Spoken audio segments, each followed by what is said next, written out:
سامعین سے گزارش کی جاتی ہے کہ ہمارے دونوں چینلز کے پلیٹ فارم سے جتنی بھی آڈیو بکس کی ریکارڈنگ کمپلیٹ ہو چکی ہے اسے خود بھی سنیں اور زیادہ سے زیادہ شیئر کرنے کی کوشش کریں، اور ہمارے سوشل میڈیا پلیٹ فارم کے لنکس ڈسکرپشن میں دیے گئے ہیں، ہمیں سبسکرائب اور فالو ضرور کریں تاکہ آپ کو ضروری اپڈیٹس ملتے رہیں، اور ہماری ٹیم کی فنانشیل سپورٹ کے لیے پیٹریون کی لنک ضرور چیک کریں۔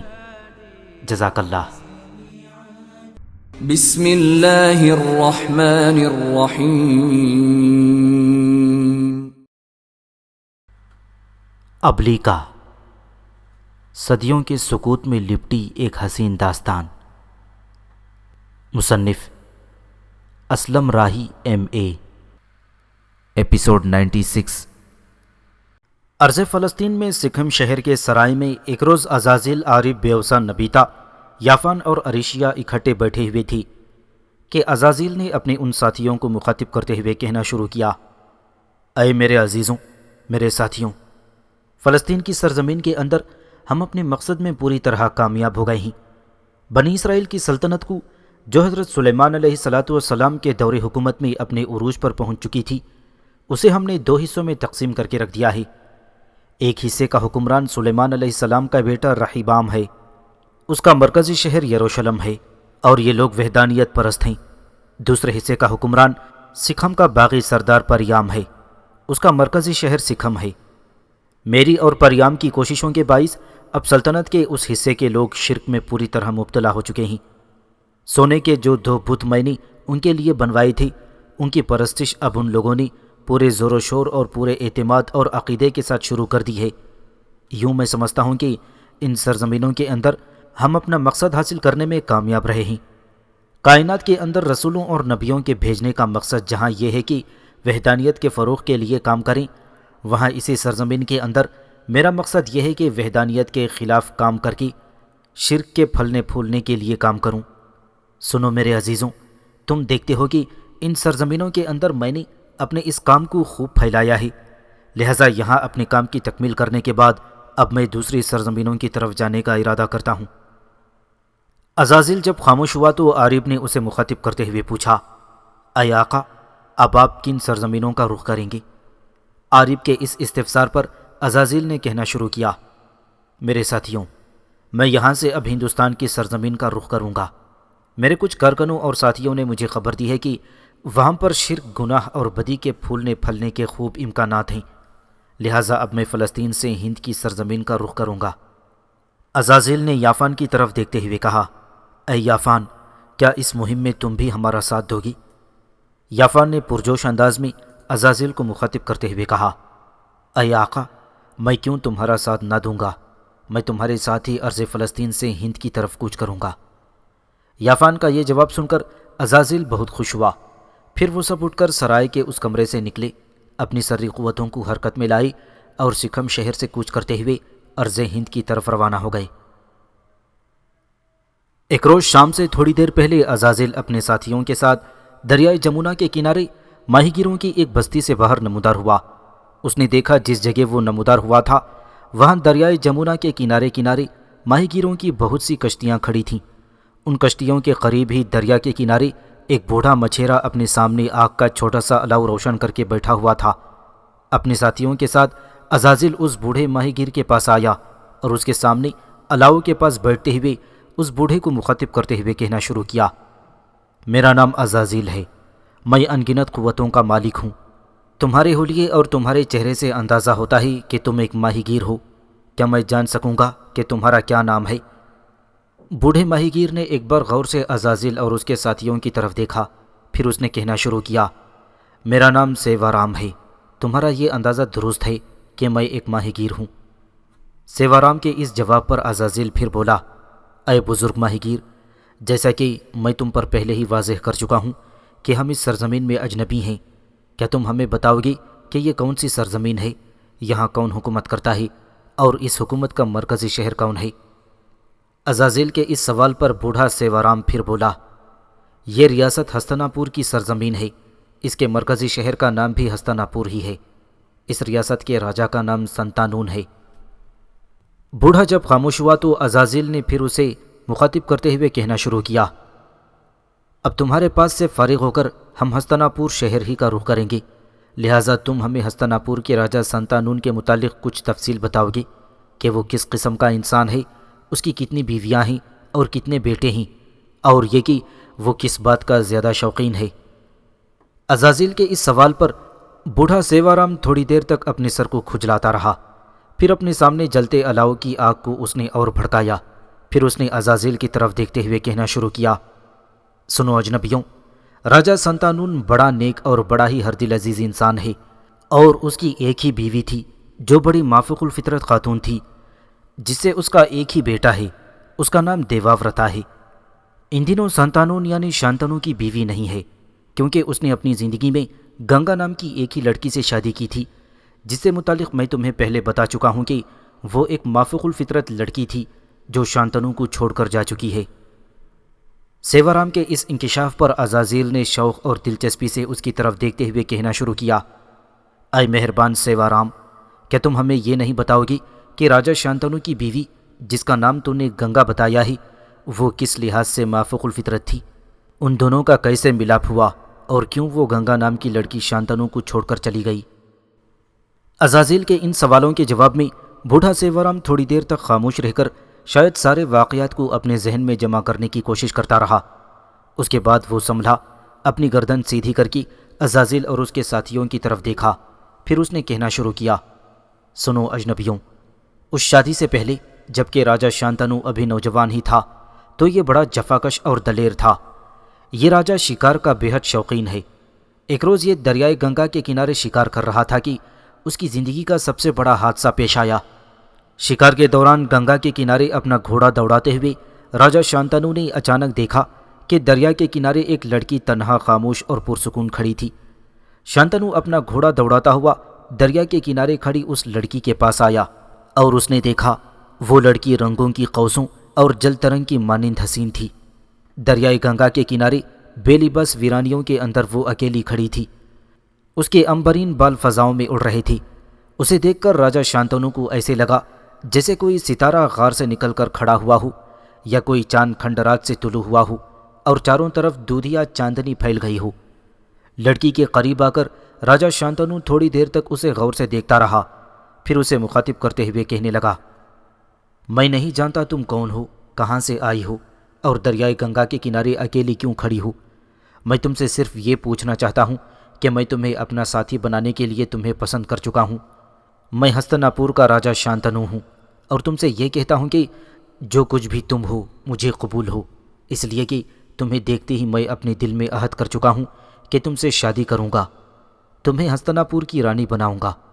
میرا خیال ہے کہ تم میری اس پیشکش کو ٹھکراؤ گی نہیں۔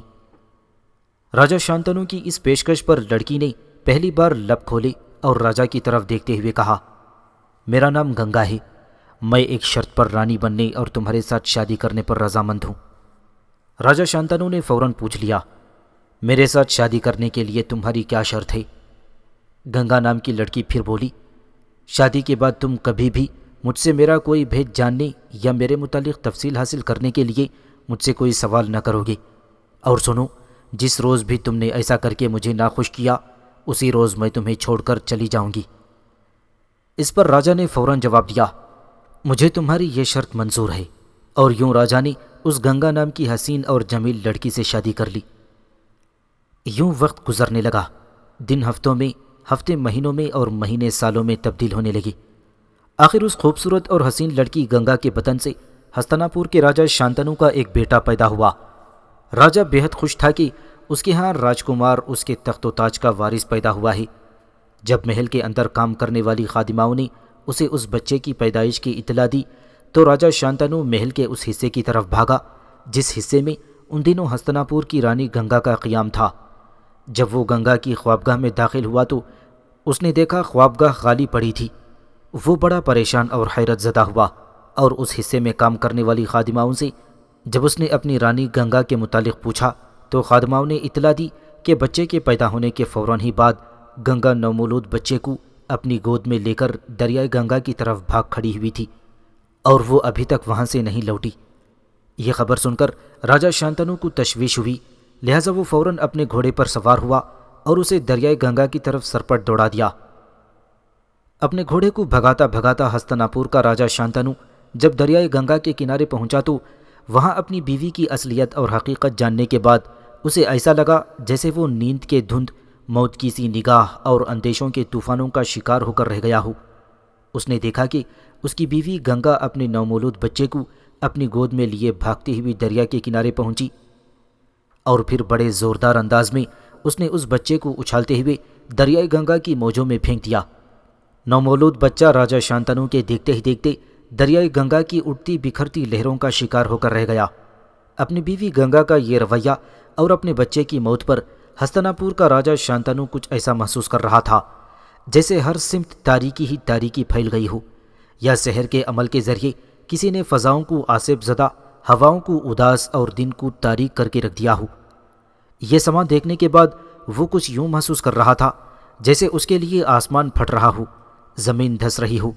اس نے یہ بھی دیکھا کہ بچے کو دریائے گنگا میں پھینکنے کے بعد گنگا کے چہرے پر کچھ ایسا پرسکون اور طمانینت تھی جیسے بچے کو دریا میں پھینکنے کے بعد اس نے اپنی زندگی کا ایک بہت بڑا بوجھ ہلکا کر کے رکھ دیا ہو۔ اس انکشاف پر راجا شانتنو کے ذہن اور چہرے پر برہمی کے طوفان اٹھ کھڑے ہوئے۔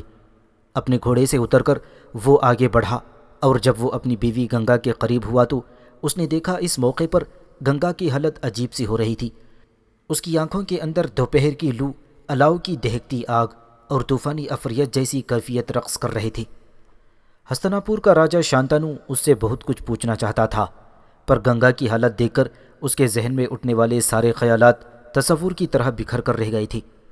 ذہن میں مایوسی اور گھبراہٹ پھیل گئی تھی۔ وہ اپنی ذات کو گرد کے اٹھتے ہوئے جذبات جیسا محسوس کر رہا تھا۔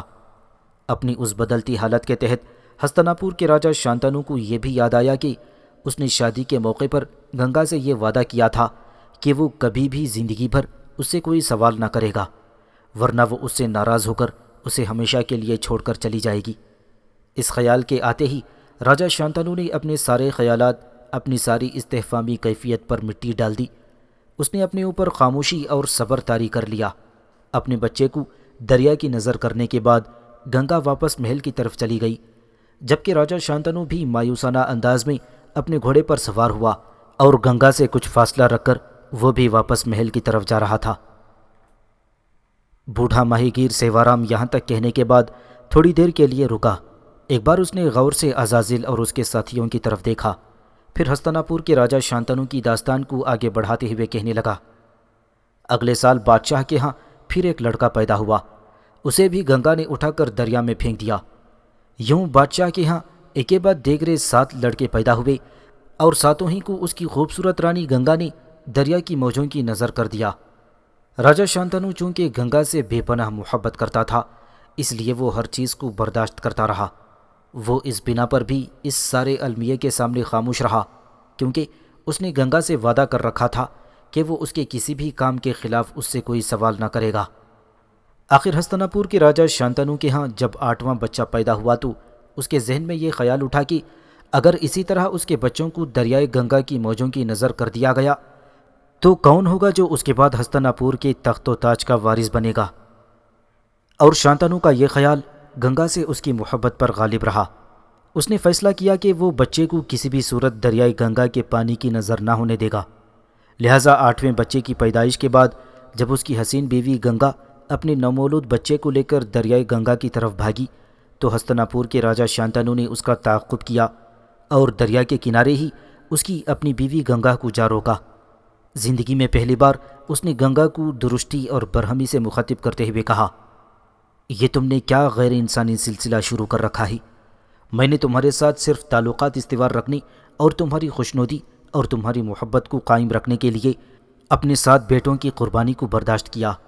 تمہارے وطن سے میرے ہاں 7 بیٹے پیدا ہوئے جنہیں میرے دیکھتے ہی دیکھتے تم نے دریائے گنگا کی موجوں کی نظر کر دیا، اور اب یہ معاملہ میری برداشت سے باہر ہو چکا ہے۔ میں تمہیں کسی بھی صورت اجازت نہ دوں گا کہ تم میرے اس 8ویں بچے کو دریا میں پھینک دو۔ میں آج تک یہ نہیں سمجھ سکا کہ تم کیسی ماں ہو جو اپنے ہی بچوں کو اٹھا کر دریا میں پھینک دیتی ہو۔ میرا یہ 8واں بچہ میرے حوالے کر دو، یہی میرا راجکمار اور میرے تاج و تخت کا وارث بنے گا۔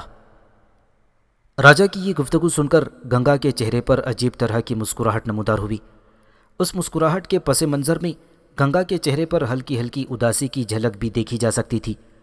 خوشی اور اداسی کے اسی امتزاج میں گنگا نے ایک بار بڑے غور سے شانتنو کی طرف دیکھا، پھر اس نے بڑی نرمی سے راجا کو مخاطب کرتے ہوئے کہنا شروع کیا، اے راجا، اب تیرا میرا ساتھ ختم ہوا، وقت آ گیا ہے کہ میں تمہیں چھوڑ کر اسی طرف اور اسی سمت چلی جاؤں جہاں سے میں تمہاری طرف آئی تھی۔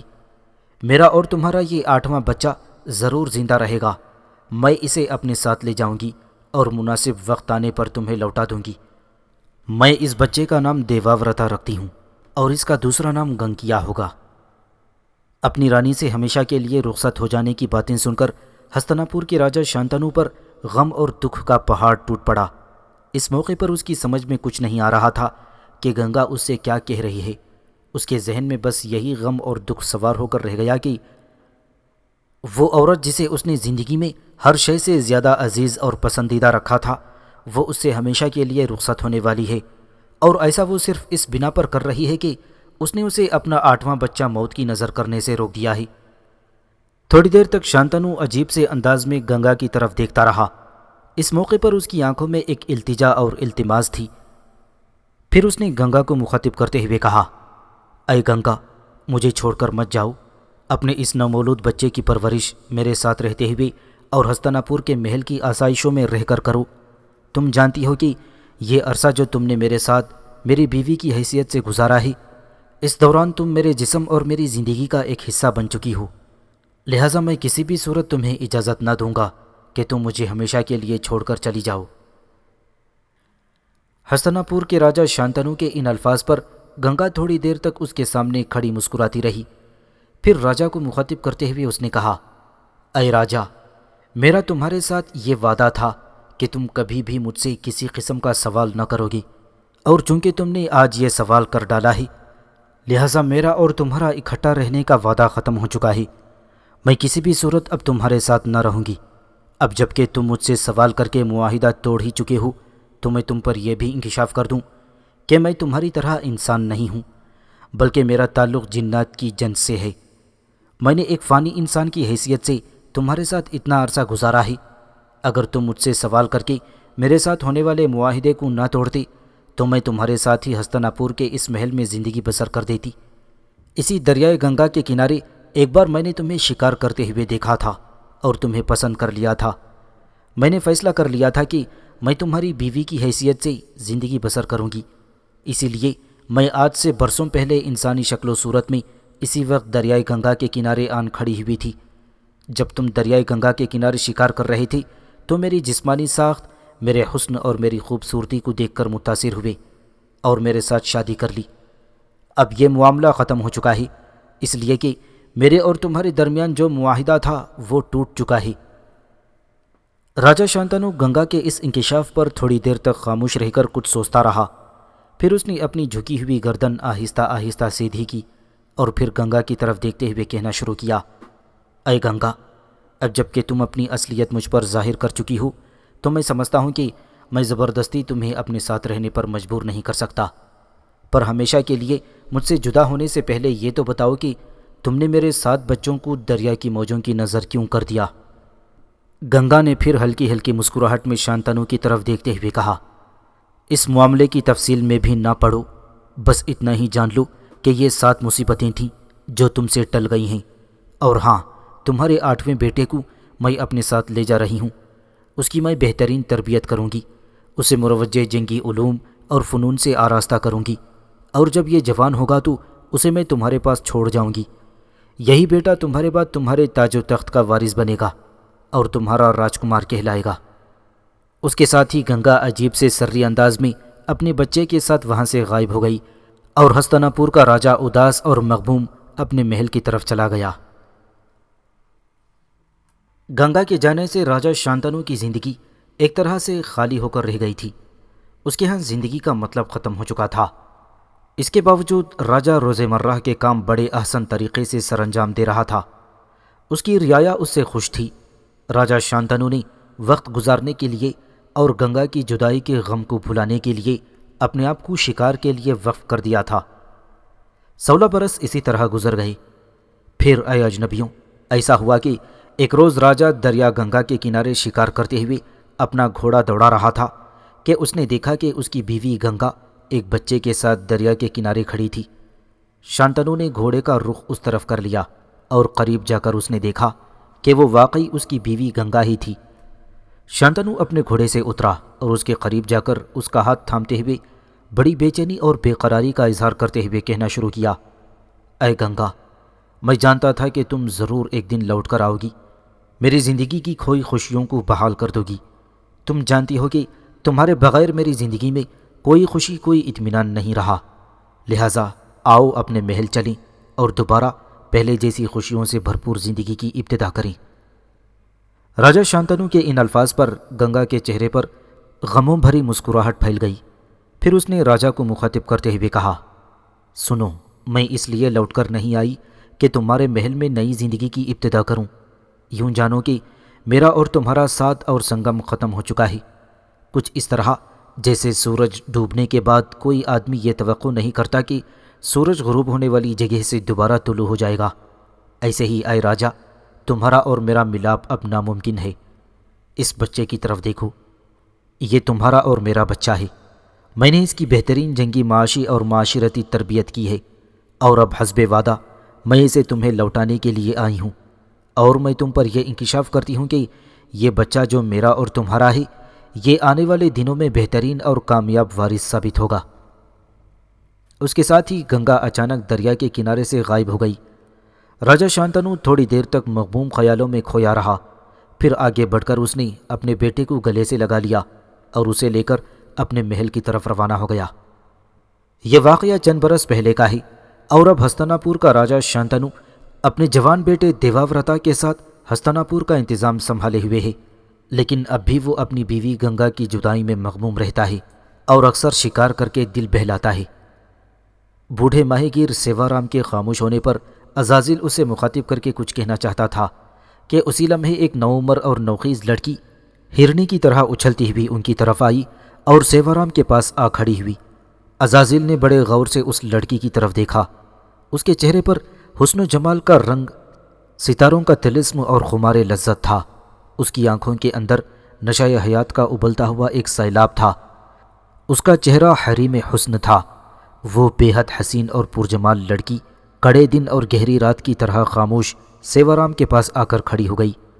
قبل اس کے کہ عزازیل بوڑھے سیوارام سے اس لڑکی کے متعلق پوچھتا، سیوارام نے خود ہی عزازیل اور اس کے ساتھیوں کو مخاطب کرتے ہوئے اور اس لڑکی کی طرف اشارہ کرتے ہوئے کہنا شروع کیا، یہ میری بیٹی سیتاوتی ہے، میری اکلوتی اولاد ہے۔ عزازیل تھوڑی دیر تک بڑے غور سے سیوارام کی لڑکی سیتاوتی کی طرف دیکھتا رہا۔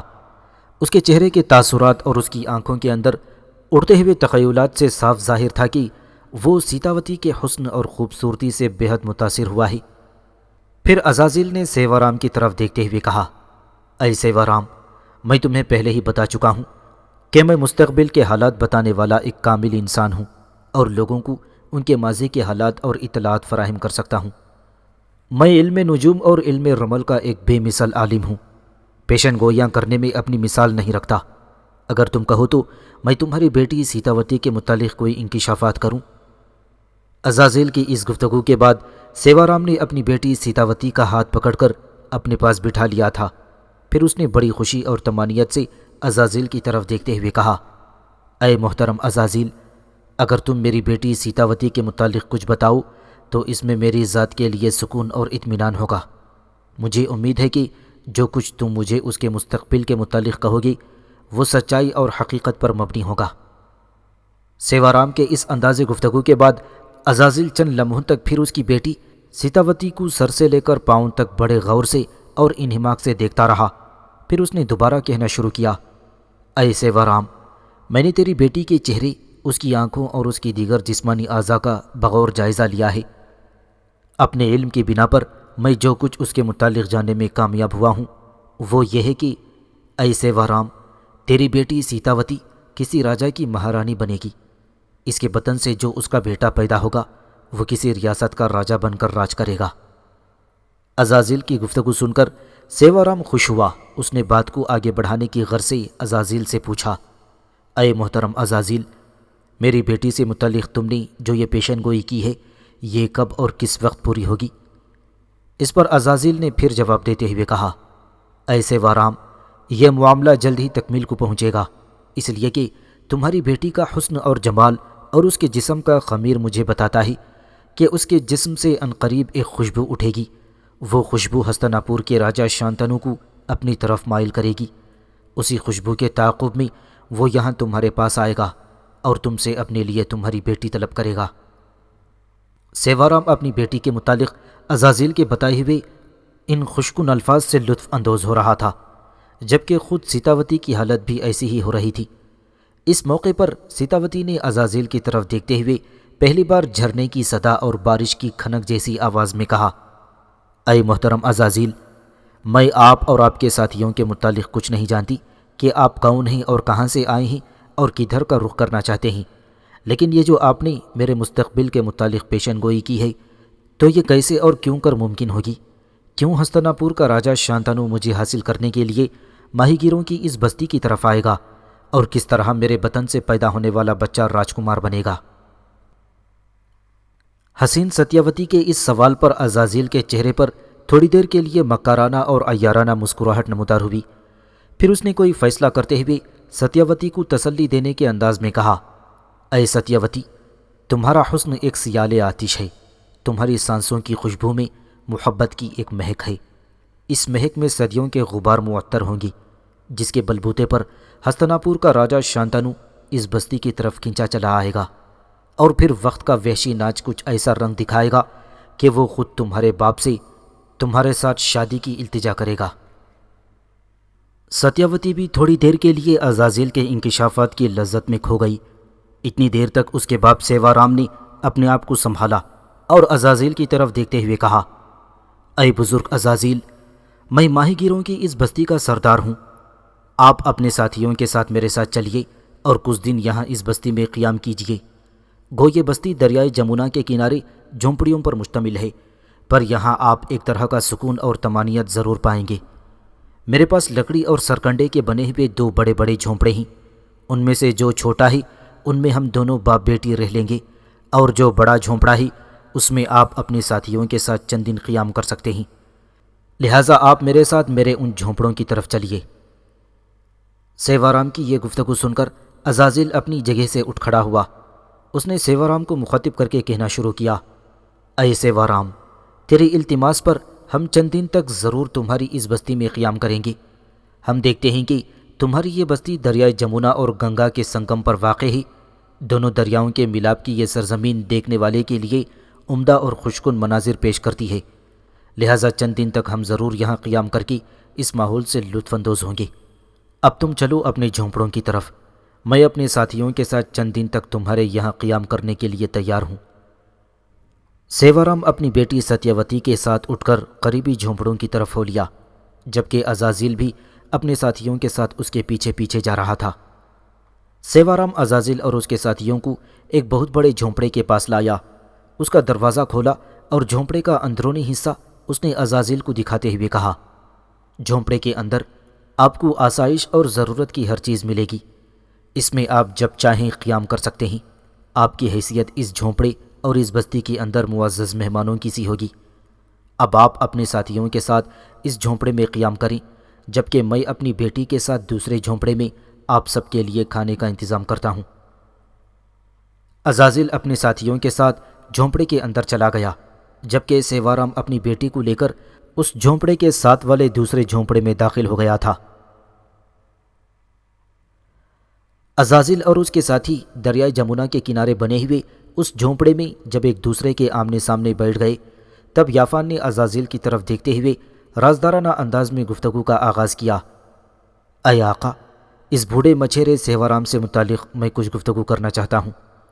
یافان کی اس بات پر عزازیل نے چونک کر اس کی طرف دیکھا، پھر اس نے ہلکی مسکراہٹ سے کہا، اگر تم اس بوڑھے مچھیرے سیوارام سے متعلق علیحدگی میں گفتگو کرنا چاہتے ہو تو اس جھونپڑے سے باہر میرے ساتھ آؤ تاکہ میں سن سکوں کہ تم مجھ سے کیا کہنا چاہتے ہو۔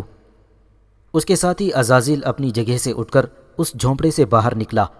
یافان بھی اٹھ کھڑا ہوا، اس نے اپنی نیلی دھند کی قوتوں کو اپنے ساتھ آنے کا اشارہ کیا۔ عزازیل کے پیچھے پیچھے وہ بھی جھونپڑے سے باہر نکل گیا۔ عزازیل اور یافان دونوں دریائے جمنا کے کنارے آئے، پھر یافان کی طرف غور سے دیکھتے ہوئے عزازیل نے پوچھا، اے یافان، کہو اس بوڑھے مچھیرے سیوارام سے متعلق تم علیحدگی میں مجھ سے کیا کہنا چاہتے ہو؟ یافان نے پہلے ایک نگاہ اس جھونپڑے پر ڈالی جس سے وہ نکل کر آئے تھے، پھر اپنے اطراف میں پھیلی ہوئی نیلی قوتوں کی دھند کو دیکھا۔ اس کے بعد اس نے عزازیل کو مخاطب کیا، اے بزرگ عزازیل، آپ بوڑھے مچھیرے سیوارام اور اس کی حسین و جمیل بیٹی ستیاوتی کو ہستنا پور کے راجہ شانتنو کی رانی بنانے کا عزم کر چکے ہیں، جبکہ میں ستیاوتی کو اپنی موجودہ بیٹی اریشیا کی جگہ بیٹی بنانے کا عزم اور ارادہ کر چکا ہوں۔ اے بزرگ عزازیل، آپ جانتے ہیں میری موجودہ بیٹی اریشیا بوڑھی اور لاغر ہوتی جا رہی ہے، وہ میرے لیے بوجھ بن چکی ہے۔ اس بوجھ کو میں مزید برداشت نہیں کر سکتا۔ میں اس کا خاتمہ کر کے اور اپنی سری قوتوں کا استعمال کرتے ہوئے اس ستیاوتی کو اپنی بیٹی میں تبدیل کرنا چاہتا ہوں۔ یافان کے اس انکشاف پر عزازیل تھوڑی دیر تک خاموش رہ کر کچھ سوچتا رہا، پھر فیصلہ کن انداز میں بولا، اے یافان، اس ستیاوتی کو استعمال کر کے میں ہستنا پور کی ریاست میں بدی اور گناہ کے پھیلانے کا عمل شروع کرنا چاہتا تھا۔ مچھیروں کی اس بستی میں چند روز قیام کرنے کے بعد میں ہستنا پور شہر کا رخ کروں گا اور وہاں ہستنا پور کے راجہ شانتنو پر نظر رکھوں گا۔ جب وہ دریائے گنگا کے کنارے شکار کے لیے نکلے گا تو میں بھی اس کی نگاہوں سے اوجھل رہ کر اس کے تعاقب میں ہو جاؤں گا۔ اس موقع پر میں دریائے گنگا ہی کے کنارے سے اس ستیاوتی پر ایک ایسا عمل کروں گا کہ دریائے جمنا کے کنارے رہنے والی اس ستیاوتی کے جسم سے ایک عجیب اور پرکشش خوشبو نکل کر دریائے گنگا کی طرف جائے گی اور وہاں پر شکار کرنے والے ہستنا پور کے راجہ شانتنو کو اپنی طرف مائل کرنے کی کوشش کرے گی۔ اپنی سری قوتوں کو استعمال کر کے میں ہستنا پور کے راجہ شانتنو کو خوشبو سے انتہا کی حد تک ایسا متاثر کروں گا کہ شانتنو اس خوشبو کے تعاقب میں نکل کھڑا ہوگا۔ جب وہ اس خوشبو کا تعاقب کرتے ہوئے اس بستی کی طرف آئے گا اور جب اسے یہ پتہ چلے گا کہ یہ خوشبو حسین ستیاوتی کے جسم سے اٹھ رہی ہے تو میں اسے پھر وسوسوں میں ڈال دوں گا تاکہ وہ ستیاوتی کے باپ سیوارام سے اس کی بیٹی کا رشتہ طلب کرے۔ جب راجہ شانتنو سیوارام سے اس کی بیٹی ستیاوتی کا رشتہ طلب کرے گا تو اس سے پہلے ہی میں سیوارام کے ذہن میں ہر بات ڈال دوں گا کہ سیوارام ہستنا پور کے راجہ شانتنو کو مخاطب کر کے کہے گا، اے راجہ، میں اپنی بیٹی ستیاوتی کی شادی تمہارے ساتھ کرنے پر تیار ہوں اور میرے لیے یہ بڑا فخر اور عزت کا مقام ہے کہ ایک ماہی گیر کی بیٹی ہستنا پور کے راجہ شانتنو کی بیوی بنے۔ لیکن ایک عمل اور نجوم جاننے والے نے مجھے یہ کہا تھا کہ ستیاوتی کے بطن سے پیدا ہونے والا بیٹا کسی ریاست کا حکمران بنے گا، جبکہ اے راجہ شانتنو، تمہارا پہلے ہی ایک بیٹا ہے جس کا نام دیواورتا ہے اور جسے تم پہلے ہی وارث بنا چکے ہو۔ اگر تم دیواورتا کو راجدھانی کی وراثت سے محروم کر دو تو میں ستیاوتی کی شادی تمہارے ساتھ کرنے پر آمادہ ہو جاؤں گا۔ سنو یافان، اس موقع پر میں ہستنا پور کے راجہ شانتنو کو وسوسات میں ڈال دوں گا، اسے اس امر پر آمادہ کرنے کی کوشش کروں گا کہ وہ اپنے موجودہ بیٹے دیواورتا کو راجدھانی کی وراثت سے محروم کر کے ستیاوتی سے شادی کر لے۔ اے یافان، یہ ہے وہ لائحہ عمل جو میں ستیاوتی کے سلسلے میں راجہ شانتنو کے خلاف تیار کر چکا ہوں۔ جب وہ اپنے موجودہ بیٹے دیواورتا کو راجدھانی سے محروم کر کے ستیاوتی سے شادی کر لے گا اور جب وہ ستیاوتی کے بطن سے پیدا ہونے والے کسی بچے کو اپنا وارث بنائے گا تو اس طرح دیواورتا اور ستیاوتی کے نومولود بیٹے کے درمیان ایک ناختم ہونے والی جنگ کی ابتدا ہو جائے گی۔ اس طریقے سے میں اس سرزمین کے اندر بدی اور گناہ کے کام کو فروغ دینے کی ابتدا کر سکوں گا، جس کے باعث یہاں کے لوگوں کا سکون درہم برہم اور یہاں کی راجدھانی کا نظام الٹ پلٹ کر رہ جائے گا۔ عزازیل تھوڑی دیر تک خاموش رہا، پھر دوبارہ یافان کو مخاطب کرتے ہوئے اس نے سلسلہ کلام جاری رکھا، اے یافان، اگر تم ستیاوتی کو موجودہ اریشیا کی جگہ اپنی بیٹی بنانے کا عزم کر چکے ہو تو میں تمہیں بھی مایوس نہ کروں گا۔ تم پہلے ایسا کرو کہ موجودہ اریشیا کا خاتمہ کر دو، اس کے بعد ستیاوتی کو اپنی بیٹی بنانے کے عمل کی ابتدا کرو۔ جب تم ستیاوتی کو اپنی بیٹی بنا چکو گے اور وہ تمہارے ساتھ مانوس ہو کر تمہاری بیٹی کی حیثیت سے تمہارے ساتھ رہنا شروع کرے گی تو اس کے بعد میں اپنے عمل کی ابتدا کروں گا، اس کے جسم میں وہی خوشبو پیدا کرنے کی کوشش کروں گا جس کا ذکر میں نے تم سے کیا ہے۔ اسی خوشبو کے تعاقب میں ہستنا پور کا راجہ ستیاوتی کے تعاقب میں آ جائے گا۔ اس کے بعد سیوارام کی بیٹی کے رشتے کی بات وہ تم سے کرے گا، کیونکہ ستیاوتی تمہاری بیٹی کی حیثیت سے تمہارے ساتھ رہ رہی ہوگی، لہٰذا جب وہ تم سے ستیاوتی کے رشتے کی مانگ کرے گا تو تم فوراً اسے تسلیم کر لینا۔ ہستناپور کے راجا سے ستیاوتی کی شادی کر کے تم خود بھی ستیاوتی کے ساتھ ہستناپور کے محل میں منتقل ہو جانا۔ وہاں رہ کر تم بدی اور گناہ کے فروغ کا کام کر سکو گے۔ اور میری یہ بات بھی سنو کہ جب تم ستیاوتی کو اپنی بیٹی بنا لینے کے عمل کی تکمیل کر چکو گے، اس وقت تک میں ستیاوتی کے باپ سیوارام کا خاتمہ کر دوں گا، تاکہ تم سے کوئی ستیاوتی کا مانگنے والا باقی نہ رہ سکے۔ یہاں تک کہنے کے بعد عزازیل پھر تھوڑی دیر کے لیے خاموش ہوا اور دوبارہ یافان کی طرف دیکھتے ہوئے کہنا شروع کیا، اے یافان، کیا میں نے تمہارا مسئلہ حل نہیں کر دیا؟ اس طریقے سے نہ صرف یہ کہ تم ستیاوتی کو اپنی بیٹی کی حیثیت سے اپنانے میں کامیاب ہو جاؤ گے، بلکہ اس طرح سے میں ہستناپور کے راجا شانتنو کو ستیاوتی کی طرف مائل کرنے کے بعد اور اس کے ساتھ ستیاوتی کی شادی کے بعد یہاں ہستناپور کی ریاست میں لڑائی جھگڑے اور بدی اور گناہ کا آغاز کر سکوں گا۔ اب آؤ ہم دونوں اس جھونپڑے کی اوٹ میں کھڑے ہو جائیں۔ تم اپنی نیلی دھند کی قوتوں کو حکم دو گے، جھونپڑے کے اندر بیٹھی ہوئی اریشیا کو اٹھا کر دریائے گنگا کے وسط میں پھینکتے ہوئے اسے ہلاک کر کے رکھ دو۔ اس طرح اریشیا سے، جو اب بوڑھی ہو چکی ہے، تمہاری جان چھوٹ جائے گی۔ پھر تم آسانی کے ساتھ ستیاوتی پر اپنا عمل کر کے اسے اپنی بیٹی کے روپ میں اپنا سکو گے۔ یافان نے عزازیل کے اس فیصلے کو پسند کیا، لہٰذا وہ اور عزازیل دونوں ہی سرکنڈے کی بنی ہوئی اس جھونپڑی کے اوٹ میں کھڑے ہو گئے۔ پھر یافان نے اپنے ارد گرد پھیلی ہوئی نیلی دھند کی قوتوں کو مخاطب کرتے ہوئے ہولناک اور تحکمانہ انداز میں کہا، جھونپڑے میں بیٹھی ہوئی اریشیا کو اٹھا کر دریائے گنگا کے وسط میں پھینکتے ہوئے اسے ہلاک کر کے رکھ دو۔ یافان کا یہ حکم پا کر نیلی دھند کی قوتیں حرکت میں آئیں۔ وہ دھند یافان کے آس پاس سے چھٹ کر جھونپڑے میں داخل ہو گئیں۔ پھر اس نیلی دھند کے اندر کام آنے والی قوتوں نے اریشیا کو اٹھا لیا تھا۔ اریشیا اپنی جگہ مطمئن تھی۔ وہ جانتی تھی کہ نیلی دھند کی قوتیں اس کے باپ کی گرفت میں ہیں، لہٰذا وہ اسے کوئی نقصان نہیں پہنچا سکتی۔ لہٰذا جب نیلی دھند کی قوتوں نے اسے جھونپڑے میں سے اٹھا لیا تھا تو اس نے کسی تردد کا اظہار نہ کیا اور نہ ہی اس کے چہرے پر کسی قسم کے تفکرات اور پریشانیوں کا مظاہرہ تھا۔ نیلی دھند کی قوتیں اریشیا کو اٹھا کر اس جھونپڑے سے باہر نکلیں اور کچھ اس قدر تیزی سے دریائے گنگا کے وسط میں پہنچیں کہ اریشیا کو خبر تک نہ ہوئی، اور وہ اس وقت چلائی تھی جب نیلی دھند کی قوتوں نے اسے خوب زور سے دریا میں پٹکتے ہوئے اسے ہلاک کر کے رکھ دیا تھا۔ اریشیا کا خاتمہ اور پھر اسے غرق آب کرنے کے بعد نیلی دھند کی قوتیں یافان کے پاس واپس آ گئیں۔ پھر عزازیل اور یافان دوبارہ اس جھونپڑے میں داخل ہو کر آرے بیوسا، نبیتا اور کوزن کے ساتھ بیٹھ گئے۔ اتنی دیر تک سیوارام اور اس کی بیٹی ستیاوتی ان کے لیے کھانا لے کر آئی اور وہ وہاں بیٹھ کر کھانا کھانے لگی تھی۔ یوں عزازیل اپنے ساتھیوں کے ساتھ دریائے جمنا کے کنارے ماہی گیروں کی بستی کے اندر رہنے لگا تھا۔ یوناف نے ابھی تک چین کے مرکزی شہر چنگچو کے اندر ہی ایک سرائے میں اپنی رہائش رکھی ہوئی تھی۔ وہ لمحہ بلمحہ چین کے بدلتے ہوئے حالات کا جائزہ لے رہا تھا۔ چنگچو میں اس کے قیام کے دوران ہی چین کے اندر ایک نئے اور ہولناک انقلاب کی ابتدا ہو گئی۔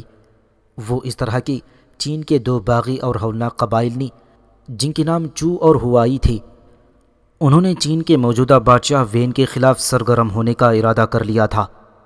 ان دونوں باغی قبائل نے باہمی صلاح مشورہ کرنے کے بعد یہ طے کیا تھا کہ باغی قبیلہ ہوائی چین کے بادشاہ وین کے خلاف علم بغاوت بلند کرے، اور جب چین کا بادشاہ اس باغی قبیلے کی سرکوبی کے لیے نکلے تو چو نام کا دوسرا قبیلہ مرکز پر حملہ آور ہو کر نہ صرف یہ کہ موجودہ بادشاہ وین کو تخت و تاج سے محروم کر دے، بلکہ چین پر حکمرانی کرنے والے چنگ قبیلے کا اقتدار بھی ہمیشہ کے لیے ختم کر کے رکھ دے۔ ہوائی قبیلے نے بڑی وحشت ناکی اور بربریت کا مظاہرہ کرتے ہوئے قریبی علاقوں میں قتل و غارت اور بربریت کا بازار گرم کرتے ہوئے چین کے حکمران قبیلے چنگ اور وین کے خلاف سرکشی اور بغاوت کا اعلان کر دیا تھا۔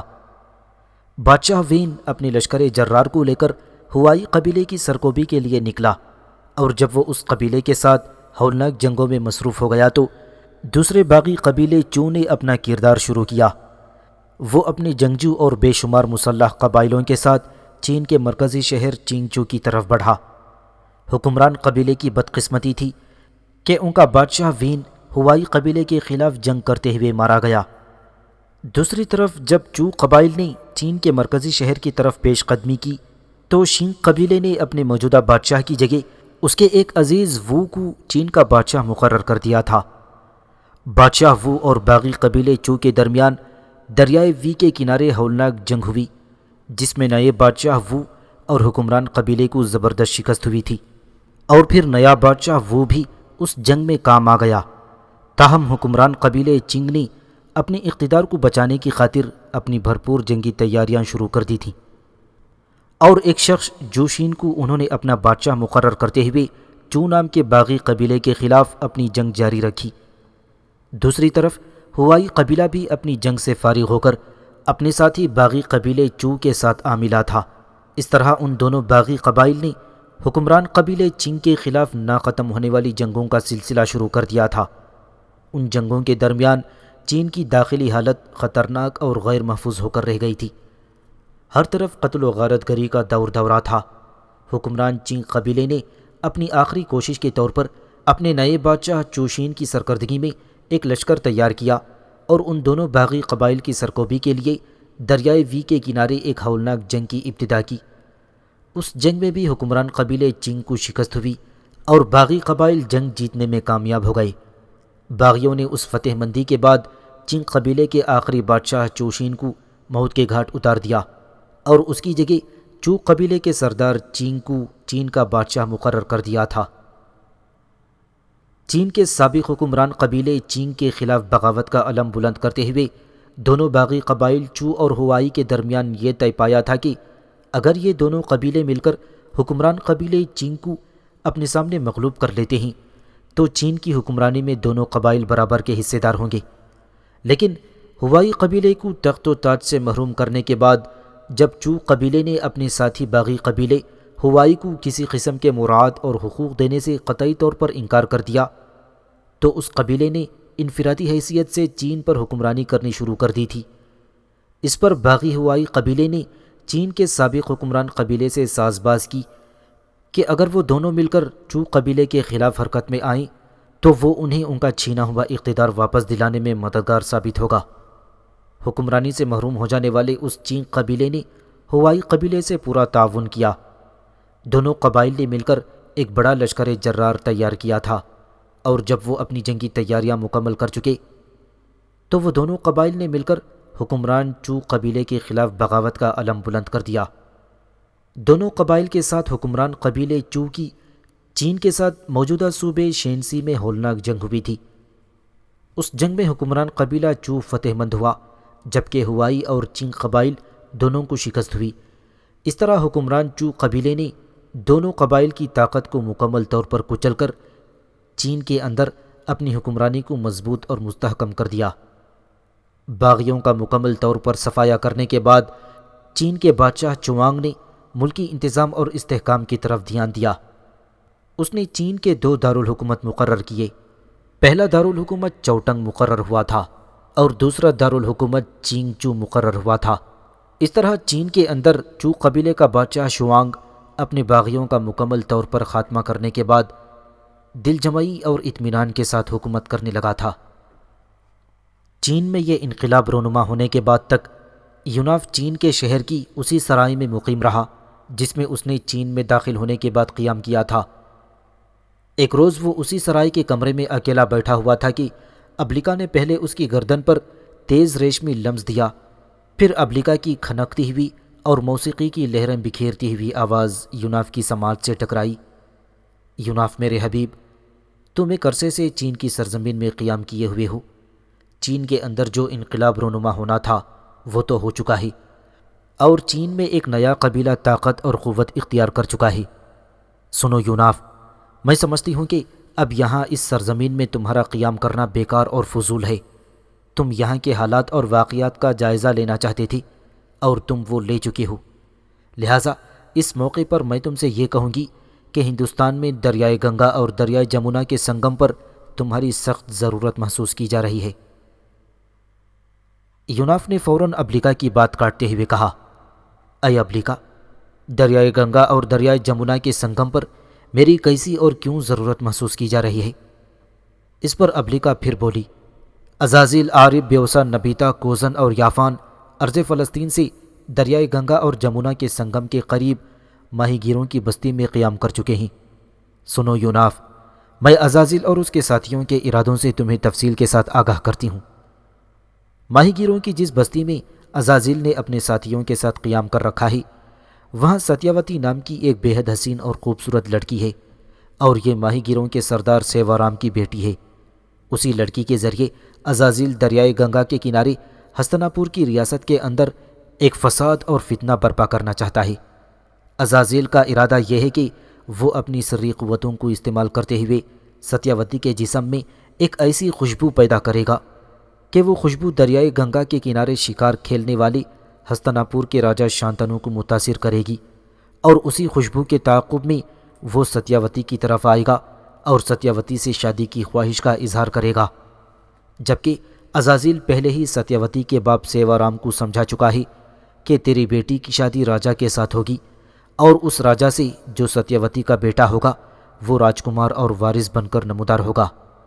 جب ہستنا پور کا راجا ستیاوتی کے لیے اس ماہی گیروں کی بستی میں داخل ہوگا تو عزازیل کے سحر کے زیر اثر سیوارام فوراً ہی ہستنا پور کے راجا سے یہ کہے گا کہ وہ اپنی بیٹی ستیاوتی کی شادی اس کے ساتھ کرنے کے لیے تیار ہے، لیکن اس شادی سے پہلے وہ اپنے بیٹے دیواورتا کو تخت و تاج اور راجدھانی کی وراثت سے محروم کر کے ستیاوتی کے بطن سے پیدا ہونے والے بیٹے کے نام کر دے۔ سنو یوناف، ایسا کر کے ستیاوتی اور اس کی اولاد کے ذریعے سے ہستنا پور کی ریاست کے اندر ایک فساد اور خونی انقلاب کھڑا کرنا چاہتا ہے۔ اور ہاں یوناف، دوسری طرف ستیاوتی کے حسن اور خوبصورتی سے ساحر یافان بھی متاثر ہو چکا ہے، چونکہ اس کی بیٹی اریشیا اب بوڑھی ہو چکی تھی اور اس نے اس کا نیلی دھند کی قوتوں سے خاتمہ کرانے کے بعد اس کی لاش کو دریائے گنگا میں غرق کر دیا ہے۔ اب یافان کی نظر ستیاوتی پر ہے اور وہ چاہتا ہے کہ ستیاوتی کو اپنی بیٹی اریشیا کا روپ دے کر اسے اپنے ساتھ ایک بیٹی کی حیثیت سے رکھے، اور جب ستیاوتی کے جسم میں ایک جذب و کشش رکھنے والی خوشبو پیدا کرے گا اور اس خوشبو کے تعاقب میں ہستنا پور کا راجا ستیاوتی سے ملنے کے لیے ماہی گیروں کی بستی میں آئے گا تو اس کی آمد سے پہلے ہی ستیاوتی کے باپ سیوارام کا خاتمہ کر کے اور اس کے بعد یافان اپنی سری قوتوں کو استعمال کرتے ہوئے ستیاوتی کو اپنی بیٹی اریشیا کے روپ میں ڈھال دے گا۔ اس کے بعد وہ اس کی شادی ہستنا پور کے راجا کے ساتھ کرنے پر آمادہ ہو کر خود یافان بھی ستیاوتی کے ساتھ ہستنا پور کے مرکزی شہر چلا جائے گا۔ وہاں رہ کر وہ گناہ اور بدی کے فروغ کے لیے کام کریں گے۔ اے یوناف، یہ عزازیل اور یافان کے دو علیحدہ علیحدہ لائحہ عمل اور ارادے تھی، اور اب میں تمہیں ان حالات سے آگاہ کرتی ہوں کہ جو اب تک وجود میں آ چکے ہیں۔ سنو یوناف، اپنی نیلی دھند کی قوتوں سے ساحر یافان نے دریائے جمنا کے کنارے لکڑی اور گھاس پھوس کا ایک جھونپڑا بنایا ہے۔ اس جھونپڑے کے اندر یافان اپنے 5 دن کے اس عمل کی ابتدا کر چکا ہے جس عمل کی تکمیل کے بعد وہ ستیاوتی کو اپنی بیٹی اریشیا کی شکل میں ڈھال سکے گا۔ اس کے بعد ستیاوتی اپنے اصل باپ سیوارام کو بھول جائے گی، ساحر یافان کو ہی اپنا حقیقی باپ سمجھنے لگے گی، جبکہ اس کا اصل باپ سیوارام اس کے لیے اجنبی اور ناآشنا ہو کر رہ جائے گا۔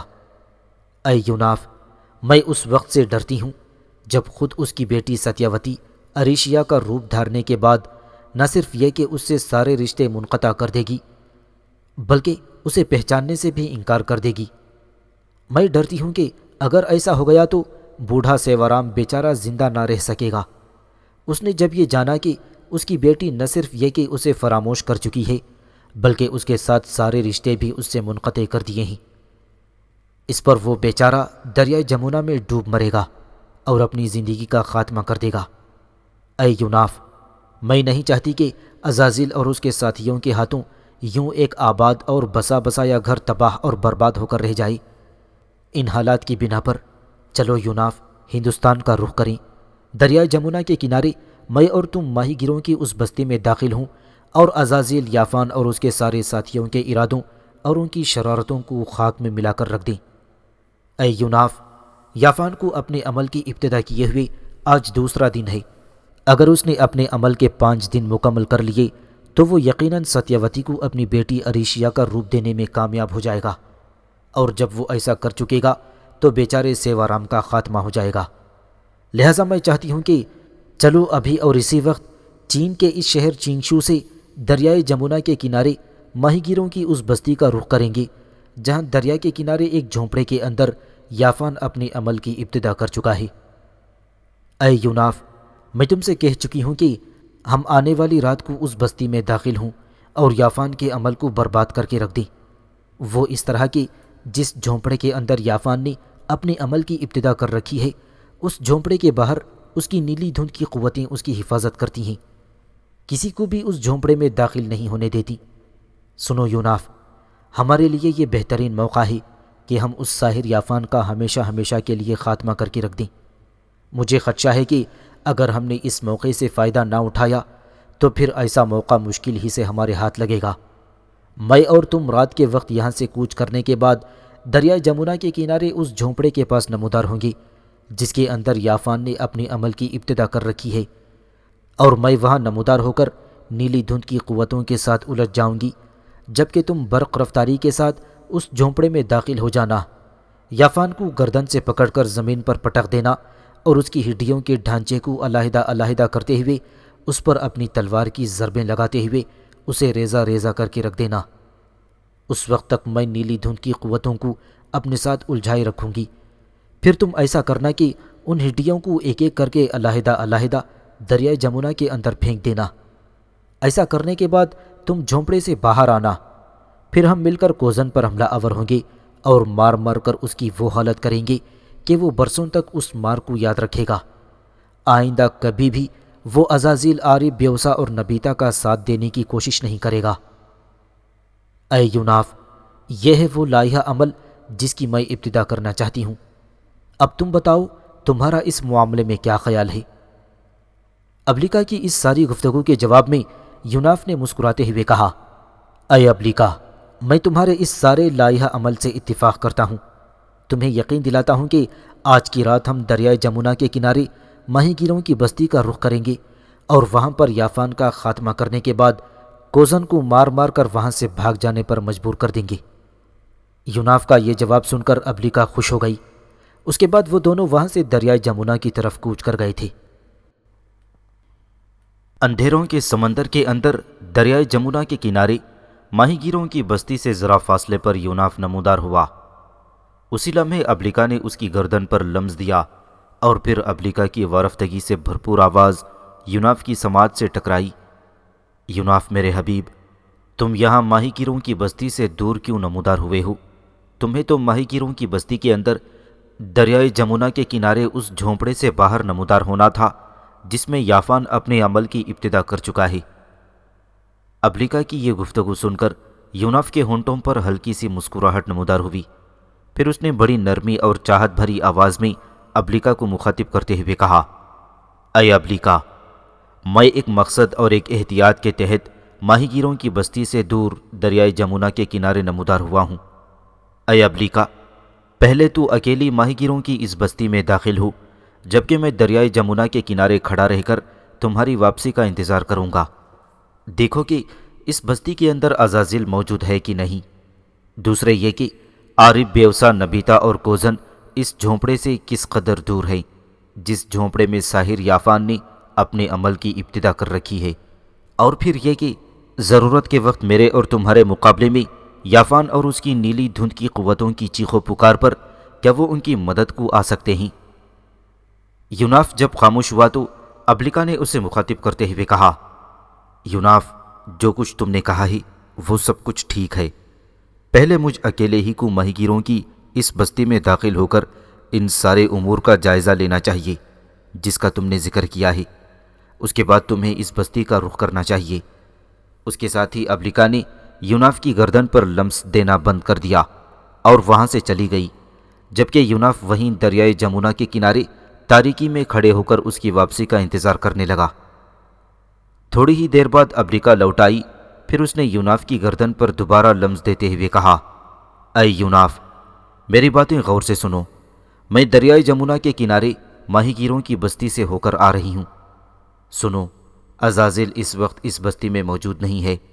جس جھونپڑے کے اندر ساحر یافان نے اپنے عمل کی ابتدا کر رکھی ہے وہ جھونپڑا بالکل دریائے جمنا کے کنارے پر ہے، اور دوسری بات، وہ بڑا جھونپڑا جس کے اندر عارف، بیوسا، نبیتا اور کوزن گہری نیند سوئے ہوئے ہیں، وہ دریا کے کنارے سے ذرا فاصلے پر ہے، اور اگر میرے اور تمہارے حملہ آور ہونے پر یافان یا اس کی نیلی دھند کی قوتیں چیخ و پکار کرتی ہیں تو دوسرا جھونپڑا اس قدر قریب نہیں ہے کہ عارف، بیوسا، نبیتا اور کوزن فوراً ان کی مدد کو پہنچ جائیں۔ اس لیے چلو اس رات کی تاریکی میں کسی دلیر، دبنگ اور دانائے جنگجو کی طرح بے دھڑک اپنے دشمنوں کو للکارتے ہوئے داستان رزم و عمل کی طرح عزازیل کے ان گماشتوں پر حملہ آور ہوں اور انہی کے لہو میں سجا کر ان کے لیے ایک ہیجانی کیفیت اور محشر ظلمات کا عالم کھڑا کر کے رکھ دیں۔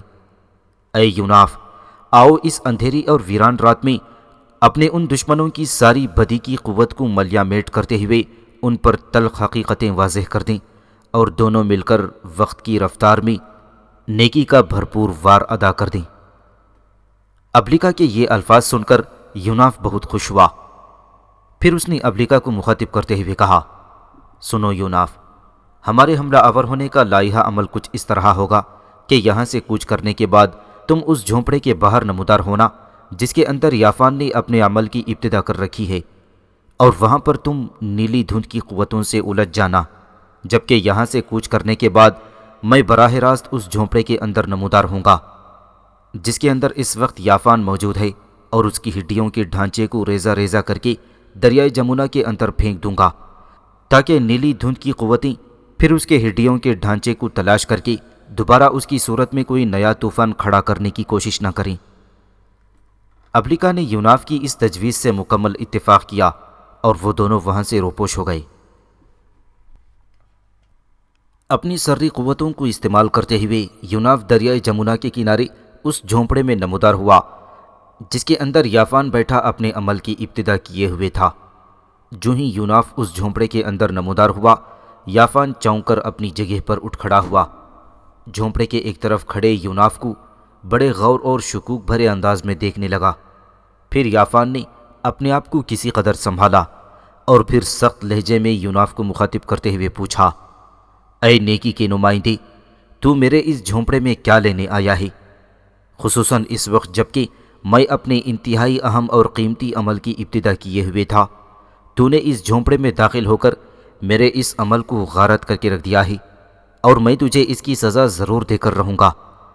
آج میں تیرے خلاف صرف اپنی نیلی دھند کی قوتوں کو حرکت میں نہیں لاؤں گا، بلکہ میرے پاس جس قدر سری قوتیں اور سیاہ علوم ہیں وہ میں تجھ پر آزما کر دیکھوں گا۔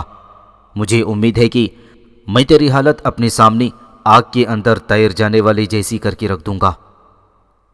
یافان کے خاموش ہونے کے بعد یوناف نے اسے اسی جیسے لہجے میں جواب دیتے ہوئے کہا، اے یافان، اے خون کے نذرانے وصول کرنے والے ذلیل انسان، سن، اب تک تم نے ان گنت بچوں کو یتیم کیا، ہنستے بستے گھروں کو برباد کیا، تو نے عورتوں کو بیوہ اور بے شمار ماں باپ کو ان کے بیٹیوں سے محروم کیا۔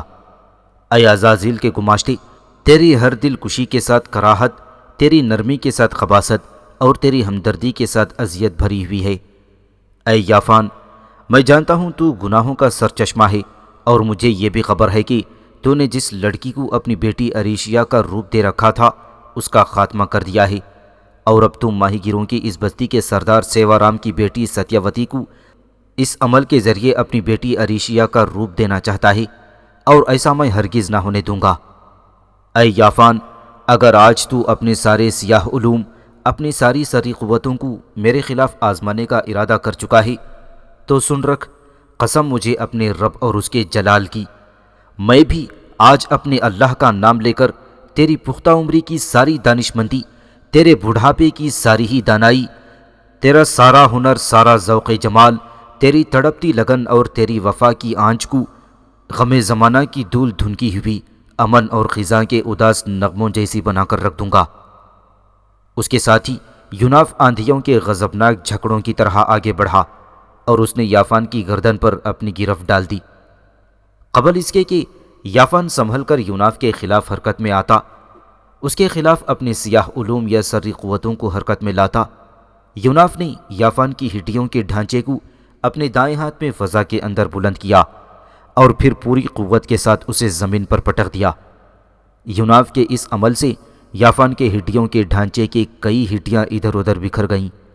اس کے بعد یوناف پر ایسی کیفیت، ایسی ہولناکی طاری ہوئی تھی کہ اس نے اپنی تلوار کھینچ کر بڑی تیزی، بڑی قوت کے ساتھ ان ہڈیوں پر برسانا شروع کر دیا، یہاں تک کہ اس نے ساری ہڈیوں کو ٹکڑے ٹکڑے اور ریزہ ریزہ کر کے رکھ دیا۔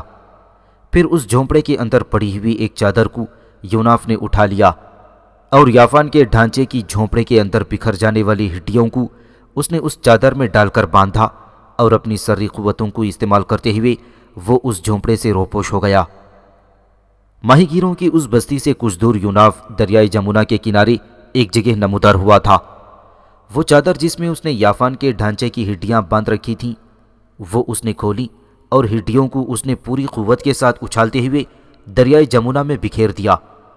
اس کے بعد ایک بار پھر وہ اپنی سری قوتوں کو حرکت میں لایا اور اس جھونپڑے کے باہر نمودار ہوا جس کے اندر اس نے یافان کا خاتمہ کر کے رکھ دیا تھا۔ اس نے دیکھا کہ یافان کی نیلی دھند کی قوتیں ابھی تک ابلیکا کے ساتھ الجھی ہوئی تھیں، اور جب ان نیلی دھند کی قوتوں نے یوناف کو بھی اپنے سامنے نمودار ہوتے دیکھا تو ان کے دل دھڑکنے اور بدن کانپنے لگی تھی۔ ان کی حالت بوجھ تلے دبی گردن اور پابا زنجیر قیدیوں جیسی ہو کر رہ گئی تھی۔ ان کے چہروں پر بد نصیبی کے سائے اور صحرا کے اندر بھٹکنے والی پیاس اور تشنگی جیسی ہو کر رہ گئی۔ ایسا لگتا تھا کہ نیلی دھند کی قوتیں ابلیکا کے ساتھ ساتھ یوناف کا سامنا نہ کرنے کا عزم کر چکی ہیں، لہذا نیلی دھند کی قوتوں کے اندر کام کرنے والی شیطانی قوتیں ایک دوسرے کے ساتھ مشورہ کرتے ہوئے پیچھے ہٹتے ہوئے دریائے جمنا کے کنارے کی طرف ہٹتی چلی گئیں۔ اسی موقع پر ابلیکا نے یوناف کی گردن پر لمس دیا۔ اپنی دلکش اور رنگ بکھیرتی آواز میں اس نے یوناف سے پوچھا، اے یوناف میرے حبیب، تم نے اس جھونپڑے کے اندر یافان کے ساتھ کیا معاملہ کیا؟ ابلیکا کے اس سوال پر یوناف کے خوبصورت ہونٹوں پر ہلکی سی مسکراہٹ نمودار ہوئی۔ پھر اس نے بڑی چاہت والے انداز میں ابلیکا کو مخاطب کرتے ہوئے کہا، اے دوشیزہ حسن، اے نسوانی دلکشی رکھنے والی میری رفیقہ، میں نے یافان کے ساتھ وہی معاملہ کیا ہے جس کی تم امید رکھتی ہو۔ میں نے پہلے اس کے دل کو خوف سے بھر دیا، پھر اس جنگلی سانڈ پر میں نے قابو پاتے ہوئے اس کے جسمانی ڈھانچے کو توڑ پھوڑ کر اور ریزہ ریزہ کر کے دریائے جمنا میں پھینک دیا۔ اب یہ نیلی دھند کی قوتیں ان ہڈیوں کو ڈھونڈنے کے بعد دوبارہ جوڑ کر یافان کا پہلے جیسا ڈھانچہ حرکت میں نہیں لا سکتی۔ اے پیکر اخلاص و محبت، اے آئینہ دار حقیقت، تو نے آج تک ہر برے وقت میں میرا ساتھ دیا ہے۔ اس یافان کو ختم کرنے میں بھی تیری ہی ہمدردیاں اور تیری ہی جرأت مندیاں شامل ہیں۔ کاش اس وقت میرے پاس الفاظ ہوتے تو میں اپنی شوق انگیزی کی پوری گرمی اور اپنے خلوص اور چاہتوں کے ساتھ تیرا شکریہ ادا کر سکتا۔ یوناف کے یہ الفاظ سن کر ابلیکا نے بےتاب ہوتے ہوئے کہا، اے یوناف میرے رفیق، یہ آج تم کیسی گفتگو کر رہے ہو؟ تمہیں میرا شکر ادا کرنے کی کیا ضرورت ہے؟ میں تو تمہاری روح، تمہارے جسم، تمہارے ارادے، تمہارے عزم، تمہاری محبتوں اور تمہاری چاہتوں کا ایک حصہ ہوں۔ یوں جانو کہ میں تمہارے ہی جسم کا ایک حصہ ہوں، پھر تمہیں میرا شکریہ ادا کرنے کی کیا ضرورت ہے؟ کیا کبھی کسی نے اپنے جسم کے حصے کا کبھی شکریہ ادا کیا ہے؟ مجھے خوشی ہے کہ ہم دونوں نے مل کر یافان کی ساری مکاری اور ذہانت کو ختم اور اس کی بدبختی کے سمندر کو خشک کر کے رکھ دیا ہے۔ چلو اب اس جھونپڑے کی طرف بڑھیں جس کے اندر عارف بیوسا اور نبیتا اور کوزن سوئے ہوئے ہیں۔ اس موقع پر عارف بیوسا اور نبیتا کو نظر انداز کرتے ہوئے ہم دونوں کوزن پر حملہ آور ہو جائیں گے اور اسے ایسی مار ماریں گے کہ وہ آئندہ عزازیل نبیتا، عارف اور بیوسا کا ساتھ دینے کا ارادہ اور عزم ہی ترک کر کے رکھ دے۔ یوناف نے ابلیکا کی اس تجویز سے اتفاق کیا، پھر وہ اپنی سری قوتوں کو حرکت میں لاتا ہوا وہاں سے روپوش ہو گیا۔ عارف، بیوسا، نبیتا اور کوزن اس جھونپڑے میں گہری نیند سو رہے تھے جو ماہی گیروں کے سردار سیوارام نے ان کے لیے مہیا کیا ہوا تھا۔ اچانک یوناف اس جھونپڑے میں نمودار ہوا۔ ابلیکا کو اس نے عارف، بیوسا اور نبیتا سے نمٹنے پر مقرر کر دیا، جبکہ وہ خود آندھی اور زلزلوں کی طرح کوزن پر حملہ آور ہوا تھا۔ ساتھ ہی ساتھ وہ اللہ اکبر کی صورت میں اپنا جنگی نعرہ بھی بلند کرتا جا رہا تھا۔ وہ کوزن پر اس تیزی اور اس زور سے ضربیں لگا رہا تھا جیسے وہ کوزن کو خاک کا ڈھیر بنانے کا عزم کر چکا ہو۔ اس دوران عارف، بیوسا اور نبیتا بھی اٹھ کھڑے ہوئے، لیکن اتنی دیر تک یوناف نے کوزن کو مار مار کر اسے بیخ و بن سے اکھاڑ کر رکھ دیا۔ جس طرح بادلوں کے اندر برق کی زبان تیزی سے چلتی ہے، ایسے ہی اس موقع پر ابلیکا بھی عارف، بیوسا اور نبیتا کے سامنے اپنی موجودگی کا اظہار کر رہی تھی تاکہ وہ تینوں یوناف پر حملہ آور نہ ہوں، اور اس موقع سے فائدہ اٹھاتے ہوئے یوناف نے کچھ اس تیزی اور اس سختی اور برہمی کے ساتھ کوزن کو مارا کہ کوزن چیختا چلاتا اور بلبلاتا ہوا اس جھونپڑے سے دھوئیں کے سے انداز میں غائب ہو گیا۔ کوزن کے اس طرح وہاں سے بھاگ جانے کے بعد اس جھونپڑے کے اندر کھڑے ہوئے یوناف عارف، بیوسا اور نبیتا کی طرف متوجہ ہوا۔ ابلیکا ابھی تک برق کی لہراتی زبان کی طرح یوناف اور ان تینوں کے درمیان اپنی موجودگی کا پتہ دے رہی تھی، اور اسی لہراتی برق سے خوفزدہ ہو کر عارف، بیوسا اور نبیتا یوناف پر حملہ آور نہ ہوئے تھے۔ ابلیکا کی طرف سے جو روشنی بار بار ابھر رہی تھی، اس روشنی میں یوناف نے غور سے عارف، بیوسا اور نبیتا کی طرف دیکھا۔ اس نے محسوس کیا کہ وہ تینوں بھوکی ننگی حیا کے بازار، زر گزیدہ سماج، سلگتی تنہائیوں اور غم آگین نغموں کی طرح اداس اور افسردہ تھے۔ ان تینوں کے چہرے ویران ویران، دل کی بستی سونی سونی اور روح کے پارا پارا تاروں کی طرح کھنڈر ہو کر رہ گئے تھے۔ اس موقع پر یوناف نے بلند آواز میں ان تینوں کو مخاطب کرتے ہوئے کہنا شروع کیا، اے میرے ازلی اور ابدی دشمنوں، سنو، تم تینوں عزازیل کے ساتھی اور بدی کے گماشتے ہو۔ تم جہاں کہیں بھی جاؤ گے، زمین کے جس حصے میں بھی تم گناہ، بدی اور معصیت کی ابتدا کرو گے، وہاں پر میں نیکی کے ایک نمائندے کی حیثیت سے تم سے ٹکرانے کے لیے پہنچ جاؤں گا۔ اور سنو بدی کے گماشتوں، تم پر میں یہ بھی واضح کر دوں کہ میں نے تمہارے ساتھی یافان کا خاتمہ کر دیا ہے، تمہیں تمہارے ایک قیمتی ساتھی سے ہمیشہ کے لیے محروم کر دیا ہے، اور کوزن پر بھی میں اس لیے حملہ آور ہوا تھا کہ یہ تمہارا ساتھ چھوڑنے پر مجبور ہو جائے۔ سو مجھے امید ہے کہ آج کی مار کے بعد وہ تمہارے ساتھ تمہاری حمایت، مدد اور تمہارا ساتھ دینے پر آمادہ نہ ہوگا، اور آئندہ اگر اس نے کبھی ایسا کرنے کی کوشش بھی کی تو یافان کی طرح میں اس کا بھی خاتمہ کر کے رکھ دوں گا۔ یہاں تک کہنے کے بعد یوناف تھوڑی دیر کے لیے رکا، پھر دوبارہ اس کی آواز الاؤں میں انگاروں کے شور اور بے پناہ سیل کی مانند اس جھونپڑے کے اندر ابھر کر سنائی دی تھی، بدی کے گماشتوں، سنو، کوہستانوں سے میدانوں تک میں ہر جگہ تمہارا تعاقب کروں گا، اور تمہاری امید کے ساحلوں کو بے آب و گیاہ دشت اور خشک صحراؤں میں بدلتا رہوں گا۔ میں نے اپنے رب کے ساتھ وعدہ کر رکھا ہے کہ اپنی زندگی کے آخری لمحوں تک نیکی کا ساتھ دینے کا عہد نبھاتا رہوں گا۔ سنو عزازیل کے بے رحم اور غلیظ ساتھیوں، بدی کو ترک کر کے اب بھی وقت ہے کہ نیکی کی طرف مائل ہو جاؤ، اور جب تمہاری اس زندگی کا اختتام ہوگا اور تم اپنے رب کے سامنے حاضر ہوگے تو پھر تم اپنے ان گناہوں اور بدی کا کیسے حساب دو گے؟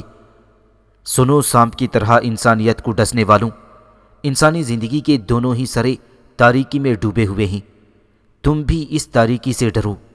انسان جب پیدا ہوتا ہے تو رحم مادر کے اندھیروں کا شکار ہوتا ہے، اور جب وہ اپنی زندگی ختم کر دیتا ہے تو پھر وہ قبر کی تاریکیوں کا شکار ہو جاتا ہے۔ میں بھی تمہیں انہی تاریکیوں سے ڈراتا ہوں اور اس اللہ کی طرف بلاتا ہوں جو ظاہر اور چھپی ہوئی سبھی چیزوں کا جاننے والا ہے۔ یہاں تک کہنے کے بعد یوناف خاموش ہو گیا، پھر وہ رات کی تاریکی میں اس جھونپڑے سے نکل گیا۔